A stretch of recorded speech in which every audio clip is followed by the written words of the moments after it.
Tonight, we continue the story of the life and death of Mark Faulkner. The ambulance crew were requiring assistance regarding a male in suspended arrest. His heart stopped. His heart stopped. 1991-92, when I think Mark finally disappeared and didn't come back. The next time we see him, he's in a coffin. Well, I don't think he accepted that he had epilepsy. He didn't want to. Every bit of money he had, or I had, he basically wanted to put it in the machines. One of the plate glass windows had been smashed by a brick, and Mark Faulkner, as it turned out, had climbed in through there, cut himself badly. So he wasn't much of a burglar? It didn't look as though he was very professional at it. We've never found out why Mark left. He's gone.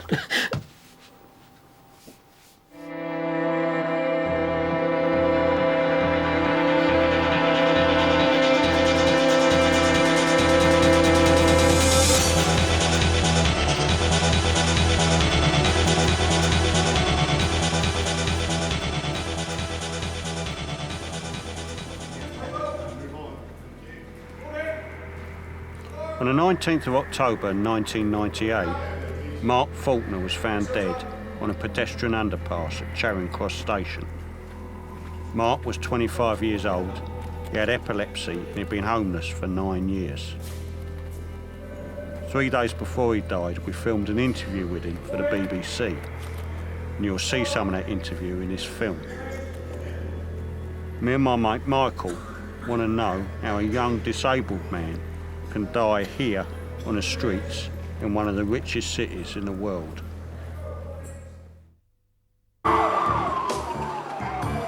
I've heard so many people talk about London, you know, life on the streets up the West End and that, and I've never been to London in my life.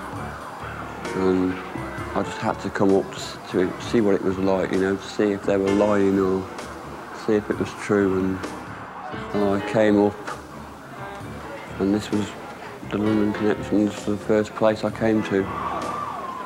Because everyone knew about it, this was where everyone pointed me to. Now, it's true what people were saying, and it's just totally different from any other town or city, you know, in its own way. When I leave, I keep saying I'm not coming back to London again, you know, but I always end up back here. And, I mean, but it's more violent than anywhere else. There's, you know, there's more drugs going around than any other town or city that I've been to. And,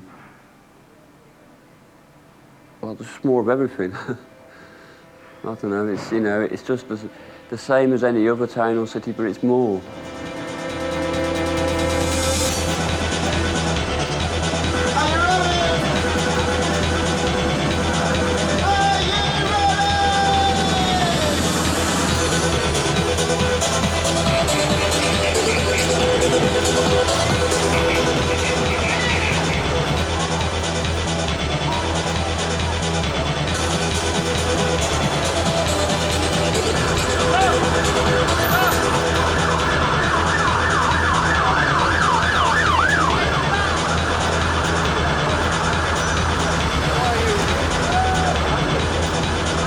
I noticed there's a picture here of someone else who's missing. Yeah. You might know him. Can you see what it says? I haven't got my glasses on. It sounds Greek. Can't pronounce the name, but thousands of people go missing every year. Yeah. And I've got to say, sadly, there's thousands of blokes look like him, and it ain't.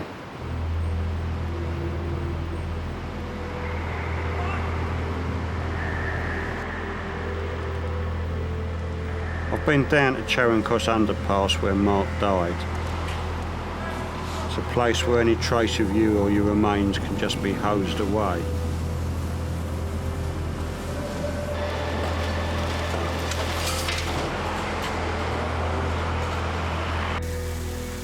We decided it was time to meet some of the people who slept on the same streets as Mark.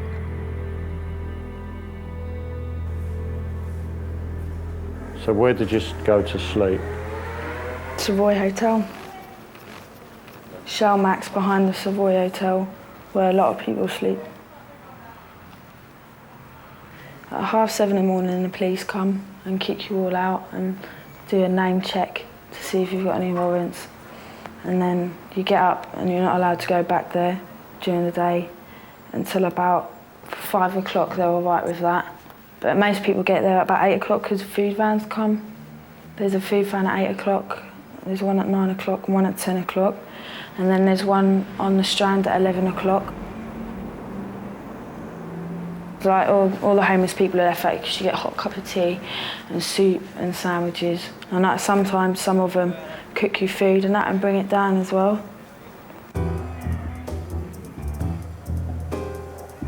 As long as you've got cardboard underneath when you're sleeping as well, you know, that is essential. I mean, I didn't realise that till about a few years ago, you know, and I was freezing and I started, you know, I'm wondering why everyone's using cardboard and I just couldn't believe that how it keeps you warm, but it does. That's a picture of Mark Faulkner. Did you ever meet him? I met him twice. I just said hello to him. Where did you meet him?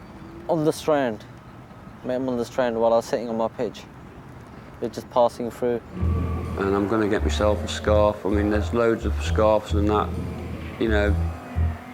There's no reason to be cold, really, when you're homeless, because there's so many, like, clothing stores and, you know, if you're cold by choice. Where did you sleep last night? The NCP car park stairwell. Is that a good place to have a kit? It's dry, that's about all you can say for it, you know what I mean? It's I've got a friend as well, so we sort of, you know, bunk down together. It's a bit nicer when there's two of you, it's less scary, you know what I mean? This is all new to me, like I say, and it is a bit spooky at night, you know, because you can get robbed and, you know, there's a lot of nasty things can happen to you, believe me. When I first came to London, that's when I started sleeping in Topshop. Where I sleep, it's not my pitch, not for begging or anything, it's just where I sleep. And because it's an ideal step, because it's on a slant, I mean, when the rain goes in, it goes straight back down onto the path again, and I don't get so I don't get wet.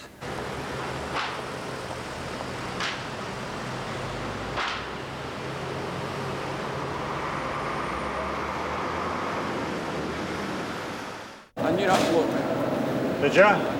Yeah, I was in a hostel around. Yeah, where was that, mate? Vauxhall. All right. When was that? First time I ever saw him was about 1997. Is he still around? He's dead, I'm afraid. And the unfair there as well. And the London Connection Day Centre. A few times when I had my blankets nicked, I'd go around and ask people, like, I'd say, give me a blanket, mine had been stolen, I'm freezing. And like, sometimes a few people would give me one, and then other times no one would. So like, I just have to walk about all night freezing, waiting for like London Connections to open. What sort of geezer was he? He was timid. He was a bit timid and that, and he'd come in there, and he knew straight away as soon as he walked in there, he felt a bit safe in that. It wasn't his fault, but he wasn't like clean and well dressed in a way. So like people would come in and they would like bully him. It was the childish like school, you know, it was like a school playground in there.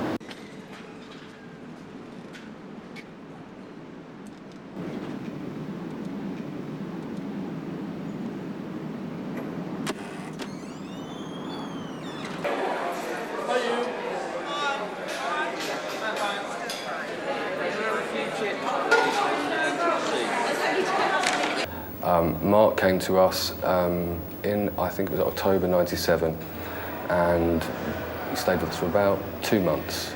And in that time, you know, we did a fair amount of work with him. A lot of people probably see homeless people as like dirty and, you know, but in this day centre there's showers and everything, and you know, people use them, and a washing machine, you can get your clothes washed for nothing, and I use them, you know. The average homeless person uses these things. I came down London Connections for young people. There's a whole queue of people wanting to see workers there. The very first time was when I was young, when I was 13. I ran away from home. When they put me into children's, I kept running away because I didn't really like them. It was like kind of rough and that. and people would exactly talk to you and that. Most of the people we see had some very damaging early childhood experiences. Some will have not completed school, there's links between school exclusion and homelessness. Some would have been in care. So there's all those causal factors which link back to the family and the way we bring up and value our children. I'd love to have a proper family. Like, a few people I met on the streets. This one girl, Angela, she just ran away just because she had an argument with her mum and dad, and like, you know, they had quite a big house, a bit of money. I said to her, why have you run away? If I had a home, I'd go home straight away. I wouldn't be on the streets if I had a home. And I could never understand that. My mum's a heroin addict, and my dad was a heroin addict and alcoholic, but he's dead now. It's physical and mental abuse. I had to leave home. I didn't have no choice, really. I left home at about 13.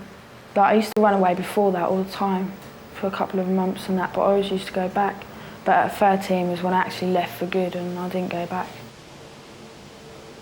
Did you know him? Well, no, I just recognised him. Do you? Can I ask you how you become homeless? Oh no, I was just based when I was a child and it's just gone from there. I left foster care and that, So in a year's time, what would you like to be doing then? I'd like to be in a flat, in college, training to be a nurse. Normal life, do you know what I mean? I used to sleep opposite Charing Cross police station, so when they look out the windows, they'll see me. It's a nice and safe place, but it's been boarded up recently because there was an old man there deteriorating, just sleeping. Basically, he was eating, sleeping and shitting in the same place, sorry to say. He got flies, insects, crawling over him, getting red patches where they're sucking the blood out of him. The reason why I know that is because I'm 2 down away from him, 2 blocks down, yeah, in my little room. Well, without the walls. But I woke up a couple of mornings and started itching. So I'm scratching there. So I turned the inside of my jumper out, saw little insects running up and down. Saw these eggs and that, and I couldn't believe what was happening. From 2 doors down, the insects had actually come down to me. And that, so I just like got into London Connections, took all my clothes off and chucked them in the bin, and had a shower for 45 minutes, scrubbed myself clean and that. They expect you to be a tramp. If you're not a tramp, then you're not a homeless person, you know? You're just one of these that's got somewhere to live and you're coming out just to make some money. But that's not true. And people have got to realise that. I miss him a little bit, but he's still in my mind. Matt was a friend that used to live on the streets, and I knew him through the day centre, and I used to sleep with him sometimes at Charing Cross tube station. He was a nice person, and he was very helpful. Like a lot of young people who have not really experienced a strong sense of family or community, the streets are incredibly addictive place because there's an incredible sense of community on the street. Titch is my mate. If something happens, I know he'll back me up. I would back him up if anything happened to him. But he doesn't need my backing because he's a karate expert anyway. But people like that, there's about a group of 5. They know me and they look after me. If someone gave me racialist abuse, they'll come over to me and that. Make sure I'm all right. I mean, everyone's got a problem or something. That's why I think, especially young homeless people, they all sort of mix together because everyone's got something in common. Because you're all young and you're all on the streets because you've had troubles through your childhood and stuff like that. But I can't trust any of them, really. Just a couple. So you never actually feel safe wherever you are? No, I don't feel safe ever. Even when I'm in centres and that, I don't feel safe. No, there's no... How can you be safe when you're homeless? I can identify with that. I agree. How can you be safe? Seriously. There's just no way of being safe. Thanks, really.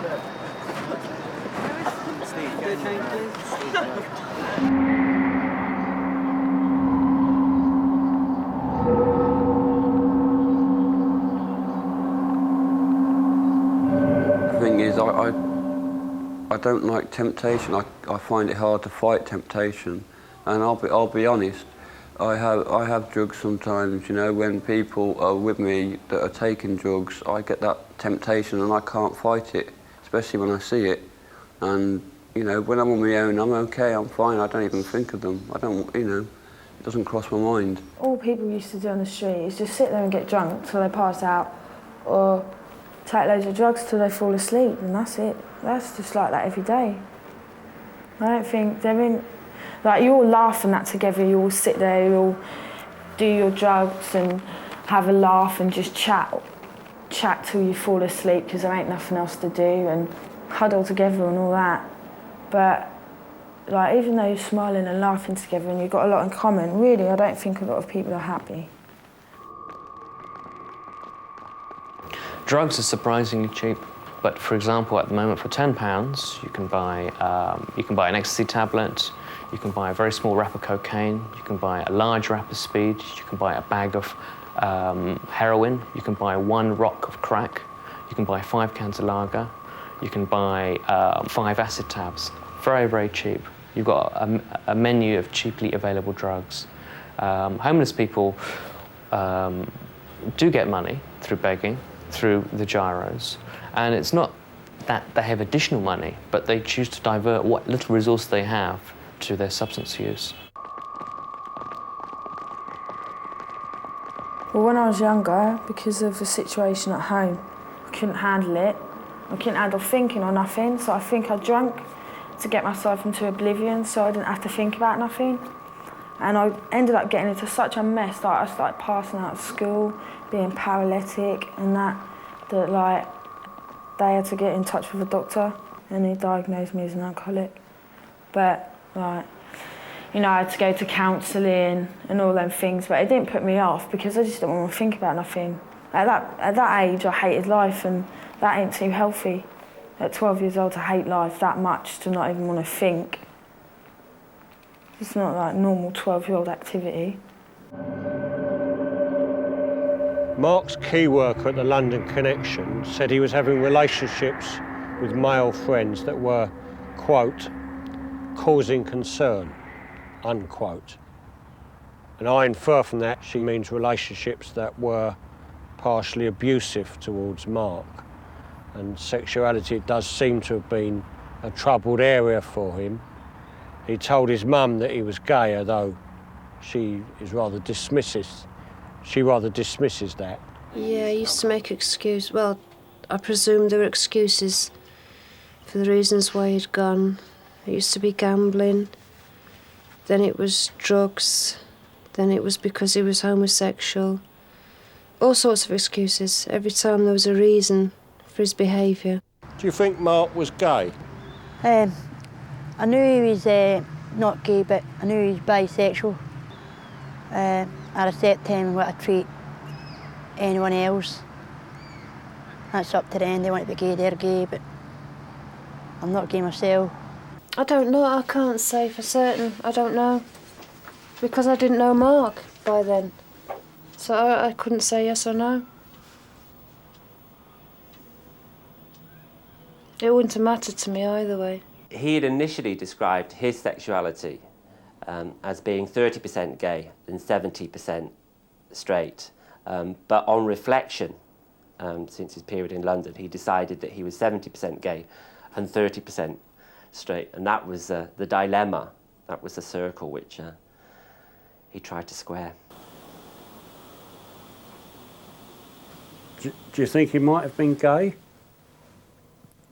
I'm not 100% happy with homosexuality. I have on occasions thought it, but that's as much as I'm prepared to say about the matter. Maybe he was looking for love. I don't know. Do you think he found love, or do you think he found more abuse? I think he found both, I think. Sometimes loved, sometimes been abused. He did report to me that he had been renting, prostituting. But Mark, I was somewhat cautious because Mark could say things for effect. and he would like, the astonishment factor is something that he would like to produce. That is not to say, however, that given his life on the streets, he didn't use sex as a means by which he could get a bed for the night or indeed a meal. You don't have to be gay to sell sex. You just have to sell sex. If your self-esteem is totally, totally low, if you've come from an abusive background, if you've never been able to look at your own sexuality in a positive way and understand it, then you don't think much of it anyway. If somebody offers you money to do something that you think is quite dirty, but you also consider yourself to be quite dirty anyway, if you don't understand your sexuality, then you probably do it. But I do know that Mark probably had some very traumatic experiences growing up that his parents weren't aware of, and he had a lot of stuff going on inside him that his parents weren't aware of, and without that level of support at that moment in his life, he felt no other option but to move away from that environment.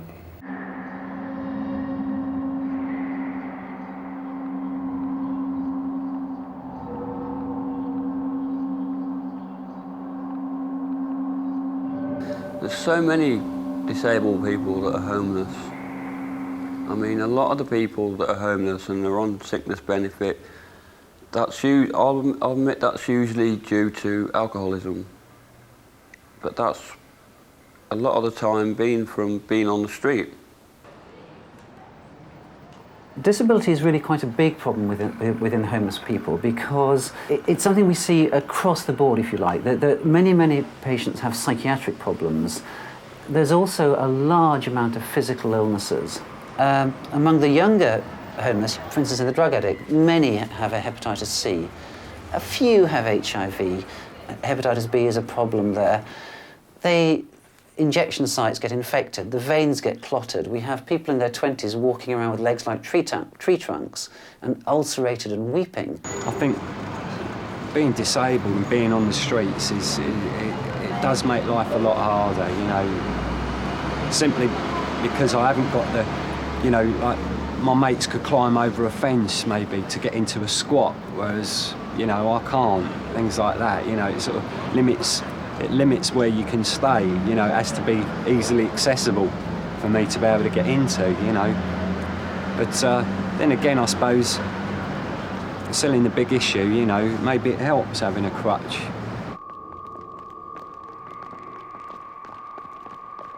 I mean, I don't beg anymore anyway. I don't ask people because the way I see it, people can see if I'm in my sleeping bag sitting down, then they can see I'm homeless. If they're going to give me money, they're going to give me money whether I ask or not.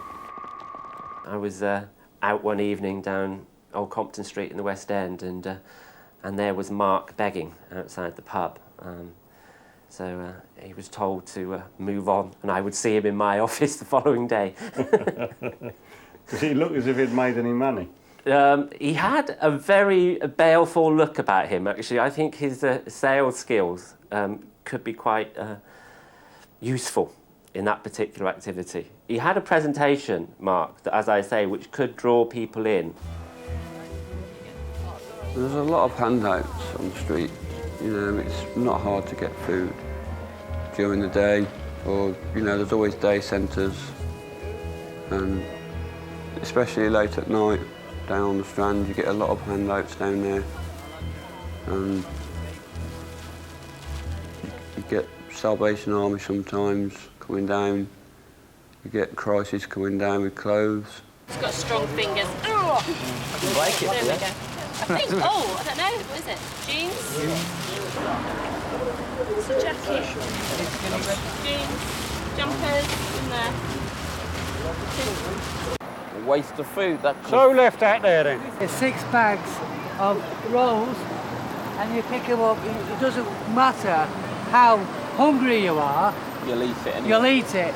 Do you feel degraded picking it up off the floor? Well, no, not degraded. It's food. This is fresh. You feel that? That's fresh. That is, as you know, there's £1.20 worth there. How many is £1.20 worth here? Yeah, well, we're cooking, it's called Food for All. We're cooking lots of rice and veg, and we go out there for 6 days a week, the Kentish Town, Camden, King's Cross. We serve meals to those who could do the meal. Oh, Krishna, Hare Krishna, Hare Krishna.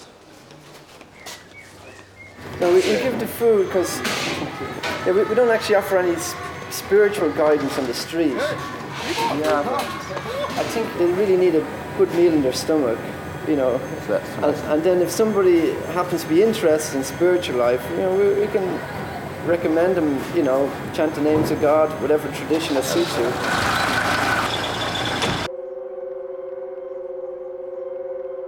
There is one group, the Jesus Army. They do try and shove it into your face, you know. The first time when I came down to London, within like a week, they sort of had me, you know, they've got a farm up Northampton and they try and get people to go up there with them and live with them. He was into the church as well, wasn't he? Some sort of religious group. Somebody had obviously found him and spoke to him and said, we can help you. And he went along with them. We never found out what religious group it was or anything like that. He didn't tell us. So we don't know no more about that either. Only it was with a group. He actually came up, didn't he? He did come home for a day and see you. Once he'd made the phone call and told you that he was a born-again Christian or whatever he said he was. Jesus is Lord, Jesus is Saviour, Jesus is my Father, yeah? Because every time I've been in trouble, right? Yeah, I've been to court a few times and I thought I was going to jail. I've been sat in the cells and I prayed to Jesus, right? I said, please Lord, help me today, please let me get out. And then on occasion, yeah, about 3 times out of 10 when I prayed, right, I've gone up to court and I've walked out. Because, you know what I mean? Because there and then I knew Jesus was right beside me. I knew Jesus was helping me to get out. So you prayed to Jesus and you got a result? Yeah, I did. Do you remember him? No. I think, I don't, it's a kind of familiar face, but I don't think I know him. The sort of guy you can look at and think, well, I wonder if I have seen him, I wonder if I know him, but I don't think I do. Because he did live with the Jesus Army for a little bit. That was quite a while ago, wasn't it? Yeah. Did you know him? That's the chap that used to sleep in Top Shop, innit? That's right, yeah. Yeah, absolutely. Yeah. You knew him, did you? I knew Mark. You actually speak to him, yeah? And I sorry to interrupt, just while this gentleman's going to fall over. Are you all right? Can you get him? It's alright. I do know this chap, he's alright. Billy! Hey Billy, it's Scouser! Billy! Billy, it's Scout, it's Jesus Army. Are you right there, mate?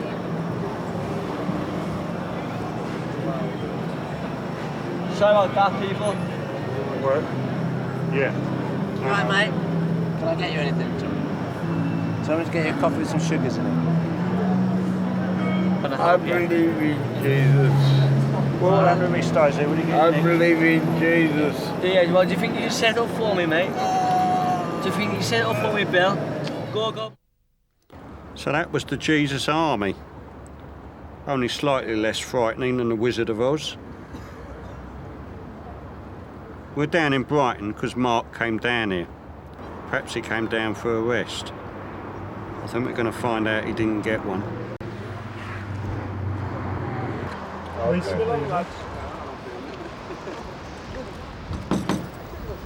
It was very sad for this young man. I mean, he was very sort of baby-faced. It was difficult to put an age limit on.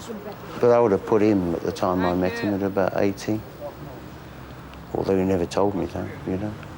In actual fact, in later years, he actually grew a beard to make himself look more older and so forth, you know. And I was sat with a close friend of mine who I towed around with, Peter. And Mark came over and he sat with us. And so we sort of introduced ourselves, you know, first names, because you never use your last name. Someday I wish upon a star and wake up where the clouds are far behind me. I'm kind of curious that one of the ways in which you remember him is he's the bloke who had the seizure in the toilet at a big issue. There's a lot of homeless people don't tell you their real names. they won't tell you hardly anything about themselves. So you remember visually. There has to be something specific for you to remember. You don't really believe them when they say their name's Bill or Jim, because it's probably not. So that's how you come to remember someone. Something specifically has to happen, or you have to have an encounter with that person. And that's basically how I recognise Mark.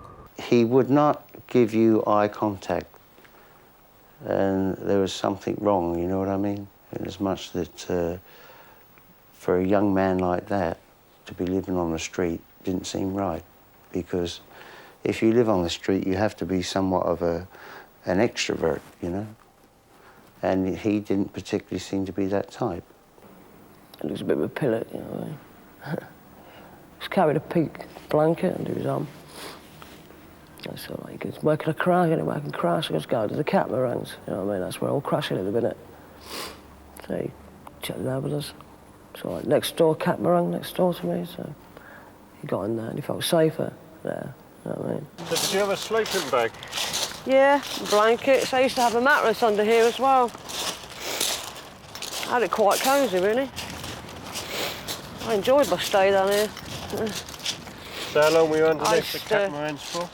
Half an hour, about a year and a half. Yeah, Mark, I don't know if it was that particular one, but Mark used to stay next door to me. I used to be in this one. He was saying he was getting picked on a lot. He was quite nervous, sort of like bloke, and sort of stuttered a lot. Like he was taking fits, epileptic fits. Yeah. I kept my eye on him next door, the catamarans. Yeah. He seemed to know Brighton, and we couldn't get out of him how long he'd been living, sort of rough and what have you. He had nowhere to stay at that present time. And we were concerned as much that if you sleep rough, what you have to do, you have to pair yourself up with somebody, because it's a dangerous game. I mean, I've been set fire to through sleeping on my own, you know. I was sleeping in the underground car park, and I woke up and I was on fire. You know, somebody having a bit of a joke. It's not very funny. And so there was that fear, you know, that something like that could well happen to him.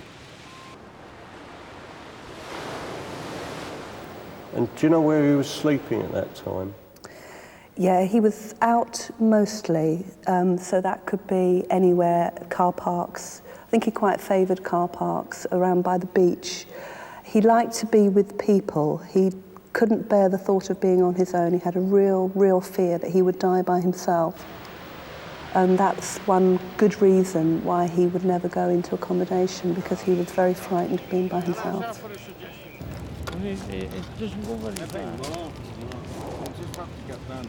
I feel I can't live on my own because of my fits. You know, if I had a fit and fell on my back, that could be very dangerous, and basically I could choke. You know, I could choke, and just thinking about it, it's, you know. And there must be some long-felt reason why he was so afraid of dying by himself. You know, maybe he'd felt that for years. Who knows what had happened as a little boy, what sort of fear had been in there. So it's almost like it's a socially constructed homelessness, if there's such a thing. I mean, down Brighton, I went to the council and applied for a place, but I told them my situation, and I said I wanted a 2-bedroom flat that I could share with a friend because of my fits. And they ended up offering me a 1-bedroom one. That's all they'd give me. They said, we're not going to offer you anything else because we've offered you this. You either take it or, you know, go back on the street, basically. So I had to go back on the street. If a patient has severe epilepsy, which I think was the case with Mark, then it may be appropriate to advise the local authority that somebody living with a person, not necessarily a carer, but somebody living with a person is advisable. We did receive 2 homeless applications from Mark, one in July 1996 and a second one in January 97. On both occasions, he was provided with temporary housing when he applied as homeless, and on both occasions we were investigating the circumstances leading to him becoming homeless, and he disappeared during that investigation. We had taken some background information on the case, but then Mark didn't turn up for interviews, and he clearly left the temporary housing that we provided for him. Maybe Mark was being a bit economical with the truth when he spoke to us, but it must be a bit hard keeping up your engagements when you're sleeping underneath a catamaran.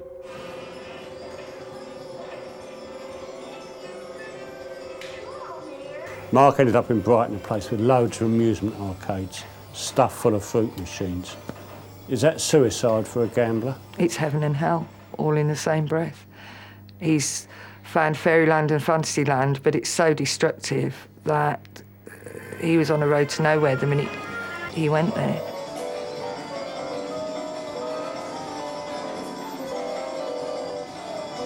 Totally addicted.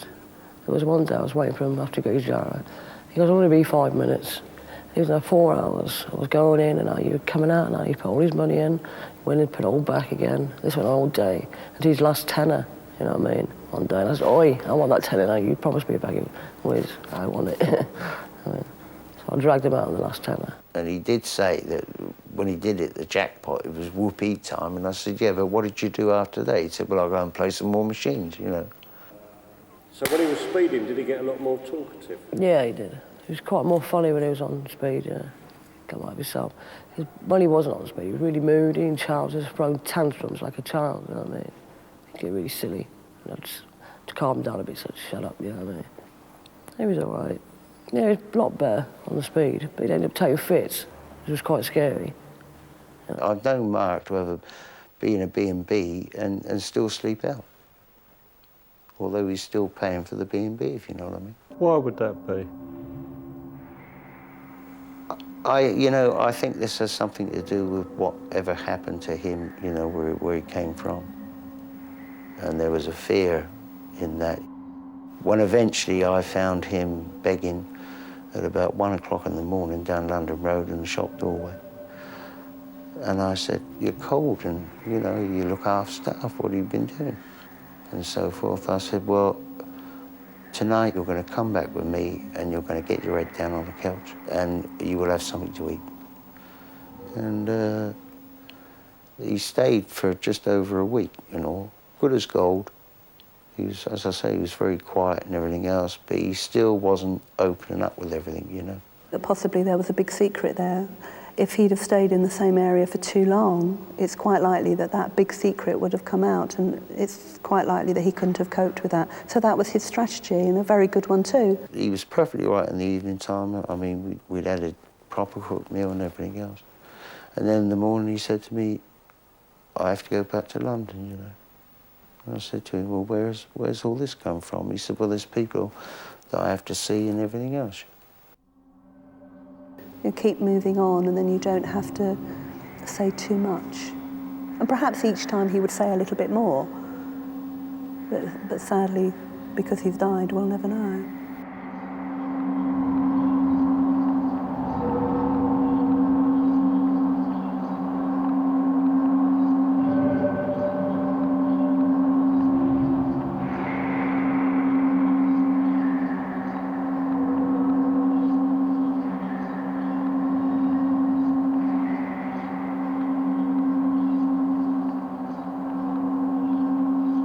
If you have been affected by the issues on tonight's programme and would like details of organisations that offer information and support, you can call the BBC Action Line on 08000 687060. All calls are free and confidential, and lines are open 24 hours.